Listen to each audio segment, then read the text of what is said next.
If you're concerned about the decline of American economic power and the rise of China, then there's no better case study than Huawei. Chances are you've never heard of this Chinese technology giant, but in the space of 25 years, it's become the largest manufacturer of telecommunications equipment in the world. Everything from smartphones to switchers and routers that form the backbone of the global communications network. It's an industry the U.S. invented and once dominated, but no more. Now, Huawei is aggressively pursuing a foothold in the United States, hoping to build the next generation of digital networks here. It's prompted an outcry in Washington and a year-long investigation by the House Intelligence Committee that's raised concerns about national security, Chinese espionage, and Huawei's murky connections to the Chinese government. Huawei's world headquarters is located on this sprawling Google-esque campus in Shenzhen, not far from Hong Kong. China's first international conglomerate is a private company, ostensibly owned by its 140,000 employees. But exactly how that works and other details of corporate governance are closely held secrets.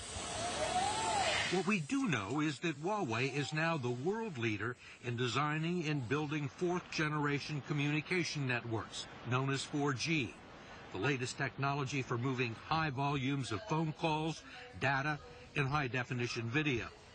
Its innovative, low-cost systems have already captured markets in Africa, Latin America, and Europe.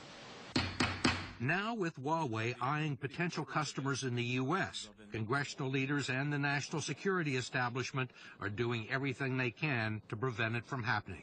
Do we trust the Chinese? If I were an American company today, and I'll tell you this as the chairman of the House Permanent Select Committee on Intelligence, and you were looking at Huawei, I would find another vendor. If you care about your intellectual property, if you care about your consumers' privacy, and you care about the national security of the United States of America. Republican Congressman Mike Rogers and the ranking Democrat on the House Intelligence Committee, Dutch Ruppersberger, believe that letting a Chinese company build and maintain critical communication infrastructure here would be a serious mistake. One of the main reasons we're having this investigation is to educate the citizens and business of the United States of America in the telecommunications world. Once you get the camel's nose in the tent, you can go anywhere. Their overriding concern is this, that the Chinese government could exploit Huawei's presence on U.S. networks to intercept high-level communications, gather intelligence, wage cyber war, and shut down or disrupt critical services in times of national emergency. This is a strategic industry, and it's like aircraft or space launch or computers, IT. It's a strategic industry in the sense that an opponent can gain serious advantage, can gain serious benefit from being able to exploit the telecommunications network. Jim Lewis has followed Huawei's explosive growth for years, from the State Department and the Commerce Department, where his job was to identify foreign technologies that might pose a threat to national security. How did they get so big and so cheap so quickly? Two answers. First, steady, extensive support from the Chinese government. If you're willing to funnel hundreds of millions, maybe even billions of dollars to a company, they're going to be able to grow. The second reason is industrial espionage, and Huawei was famous in their developing years for taking other people's technology. You mean steal it? I guess technically, yes, it would be theft. Cisco accused Huawei of copying one of its network routers right down to the design flaws and typos in the manual. And Motorola alleged that Huawei recruited its employees to steal company secrets. Both cases were settled out of court, but the Pentagon and the Director of National Intelligence have identified Chinese actors as the world's most active and persistent perpetrators of economic espionage. Huawei is Huawei. Huawei is not China.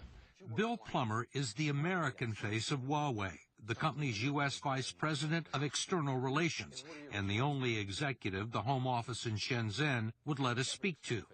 We met him at Huawei's North American headquarters in Plano, Texas. We have the responsibility to clean up 10 years of misinformation and innuendo. What's the misinformation and innuendo? The suggestion that a company, by virtue of its heritage or flag of headquarters, is somehow more vulnerable than any other company to some sort of mischief. Plummer told us that Huawei is just another multinational corporation doing business in the United States, no different than Siemens, Samsung, or Hyundai. This room is a clean room. He says Huawei buys $6 billion in components from American suppliers every year and indirectly employs 35,000 Americans. And he says that the latest telecom gear Huawei hopes to sell in the U.S. poses no threat. One national security expert said that if you build a network like this in another country, you basically have the keys to intercepting their communications. Is that a true statement? Part of that might be a little bit fantastical, but Huawei is a business in the business of doing business. $32.4 billion in revenues last year across 150 different markets. 70% of our business outside of China. Huawei is not going to jeopardize its commercial success for any government, period. What's the relationship between Huawei and the Chinese government? We have a Beijing office. So, we're a regulated industry the same as we are here. You need to be able to interface with government. So you're saying the Chinese government has no influence over Huawei? We're another business doing business in China. If you look at Huawei, it looks like just a big international company with an American face. Yep, and that's the intent. Until last spring, Chris Johnson was the CIA's top analyst on China, and he's briefed the last three presidents on what's been happening behind the scenes in Beijing. He tells a different story than Huawei's Bill Plummer. The problem, I think, is really it boils down to an issue of will the company take some steps to make themselves, more transparent about their operations and what their ultimate goal is, especially this relationship with the Chinese government, with the Chinese Communist Party, and with the People's Liberation Army. Johnson says the military has always played a role in Chinese telecommunications, and that Huawei's reclusive CEO served as an Army major in telecommunications research before he retired and founded Huawei, supposedly with a few $1,000s in savings and no help from the Chinese government. What can you tell me about the guy that runs this company? Ren Zhengfei. Yeah, he's a very mysterious figure. And, there really isn't that much known about him. Has he ever given an interview? Not that I'm aware of. Of course, it does then generate a lot of these concerns about why won't he give an interview? Why won't he say something about, his role in the company or his philosophy for how the company operates? Unlike Western companies that are usually regulated and scrutinized, about the only entity privy to the inner workings of Huawei is a Communist Party committee which has offices inside the company's headquarters. At the end of the day, the Communist Party controls the entire economy. They ultimately decide who the winners and losers are. The ultimate leverage that they have over these type of companies is that they can, launch a corruption investigation against the chairman, for example. If the Chinese government told Huawei that they wanted them to spy on the U.S. telecommunications system and extract information, could Huawei say no? It'd be very difficult for them. Yeah, given the nature of their system. It's a different system than ours. Here, companies are used to, throwing their weight around and telling the government what to do. In China, a company is a chia pet. The state tells them what to do, and they do it. There's no hard evidence that that's happened with Huawei, but the Obama administration has been unwilling to take the risk. 2 years ago, when it appeared that Huawei might land its first big American deal, a $5 billion contract to build Sprint's new 4G wireless network, the U.S. government stepped in.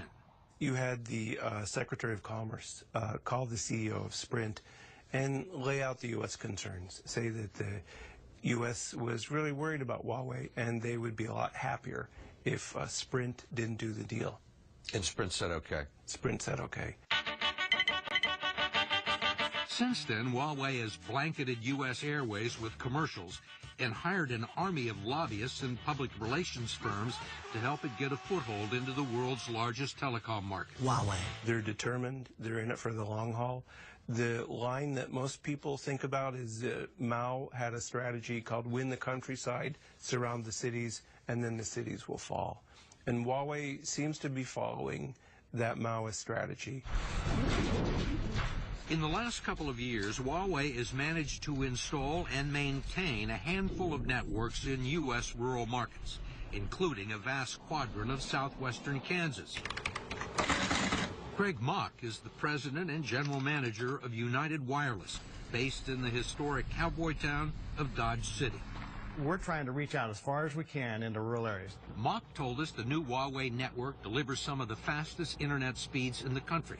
But last spring, after the deal had been signed with Huawei, Mock received an unwelcome visit from 2 federal agents. Who were they? Intelligence people? Not going to say. Why did they come out here? I think they would have preferred that we bought equipment from somebody else. What was your reaction? Were you upset that they came out? I was not pleased. Because? Because I saw it as interference in our operations. If we're not able to buy the very best equipment and deploy it in an efficient manner, then everybody suffers. Were there any American companies that bid on this? I don't know of any American companies that make this equipment. About the only real American competitor that Huawei has left is Cisco, which is still a worldwide player, but doesn't produce all the equipment necessary to construct a 4G network. The only companies that do are all foreign: Huawei, Ericsson, which is Swedish, and the French company Alcatel-Lucent. That's where we've ended up. We now depend entirely on foreign suppliers. 3 European, 2 Chinese, no Americans. The United States used to dominate this field. Yeah, that's true. You know, I guess we just were asleep at the switch. What happened? Some of it was just bad planning at the company level. Some of it was a lack of attention by the government. I mean, we would not have let the space industry go out of business. We would not say, oh, we'll depend on foreign companies to launch our satellites. But we didn't do that for telecom.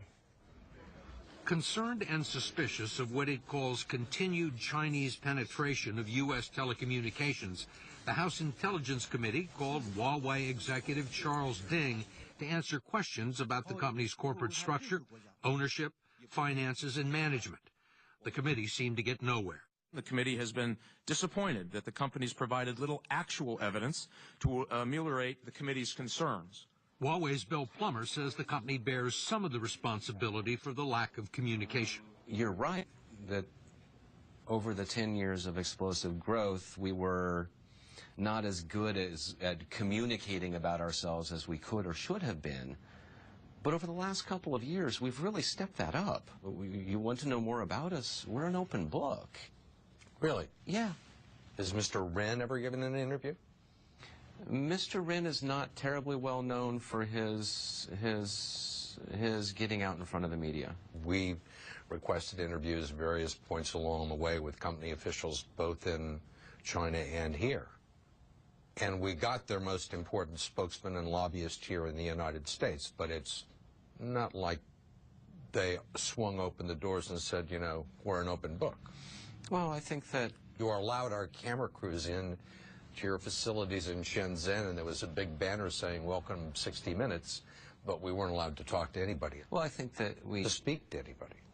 The goal of the visit to Shenzhen was to give a really rich and visual impression of the company. It is a company that has experienced a history of not fully balanced treatment by the media.